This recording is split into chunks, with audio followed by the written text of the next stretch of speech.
এই আংটিটা সেদিনকে আমি দুর্ঘটনায় পুরোটাই তুবড়ে গেছে, তাহলে এটা তো এখন আচ্ছা ওটা পড়া যাবে না। ওটা পড়া যাবে না, ওটা রেখে দাও।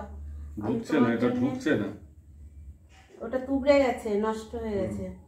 এই যে এইটা আমি তোমার জন্য এনেছি। হঠাৎ করে কখন আনলে? আমি দেখেছি যে আংটিটা ঠিক নেই, একটা লাগবে, তো এই আংটিটা এনে দিলাম। হিরে বসানো? হিরে বসানো আছে। আর এই হারটাও এনেছি। আরে আমার গলায় তো অলরেডি দুখানা আছে। নাও পরো পরো।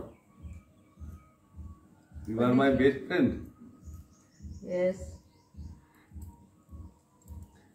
খুব চঞ্চল, বুঝেছেন? খুব চঞ্চল। 37 বছর ধরে সামলাচ্ছি, আর এখনো যতদিন বেঁচে আছি সামলে যাব, যাই করি না কেন, যাই করুক না কেন।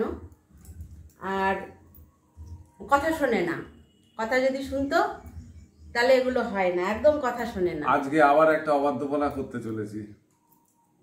যেখানে আমি দুর্ঘটনায় পড়েছিলাম গাড়ি নিয়ে, আপনারা আমার খুব খারাপ একটা ভিডিও দেখেছেন, অনেকে লিখেছেন যে তাড়াতাড়ি সুস্থ হয়ে উঠুন, তাড়াতাড়ি সুস্থ হয়ে উঠুন। তাদের সবার জন্য আমার আন্তরিক অভিনন্দন। আপনাদের ভালোবাসাতে আমি আবার চ্যালেঞ্জ নিতে চলেছি। আমি আজকে ঠিক ওই রাস্তা দিয়েই যাব, দুর্গাপুরের বাড়ি ছেড়ে, ঠিক যেভাবে সেদিনকে বেরিয়েছিলাম।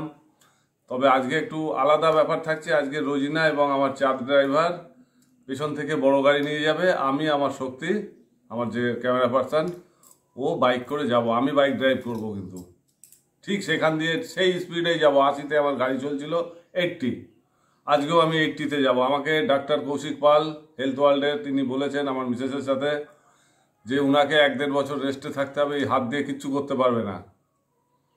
আমি কিন্তু হাত দিয়ে সব কিছু, আজকে 30 কিলো একটা ওজন তুলেছি, আমি তুলে দেখেছি আমি পারছি কি না।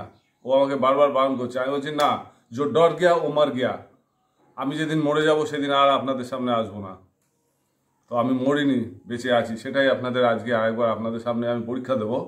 আমি ঠিক বাইক নিয়ে, মানে বাইক নয় স্কুটি নিয়ে যাব এবং ওই জায়গা থেকেই ক্রস করব এবং ওখানে গিয়ে একবার আপনাদের সঙ্গে আবার একবার হাই হ্যালো করব।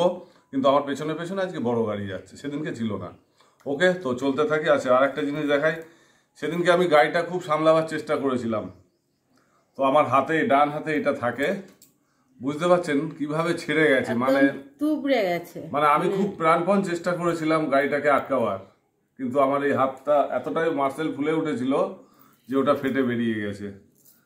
তো যাই হোক, আপনাদের আশীর্বাদ ভালোবাসাতে আমি খুব তাড়াতাড়ি, এত তাড়াতাড়ি যে আমি আবার ওই রাস্তা দিয়ে ওই বাইক নিয়ে যাওয়ার মতন মানসিকতা বা শক্তি দেখাতে পারবো, এটা শুধু আপনাদের ভালোবাসাতে পারছি। আর কথা দিচ্ছি খুব তাড়াতাড়ি সাংঘাতিক জায়গায় নিয়ে যাব। শ্রী বিশ্বনাথ যতদিন আছে আপনাদের সব জায়গায় ঘোরাবো, সাংঘাতিক জায়গায়, কথা দিলাম, ওয়াদা। বাই।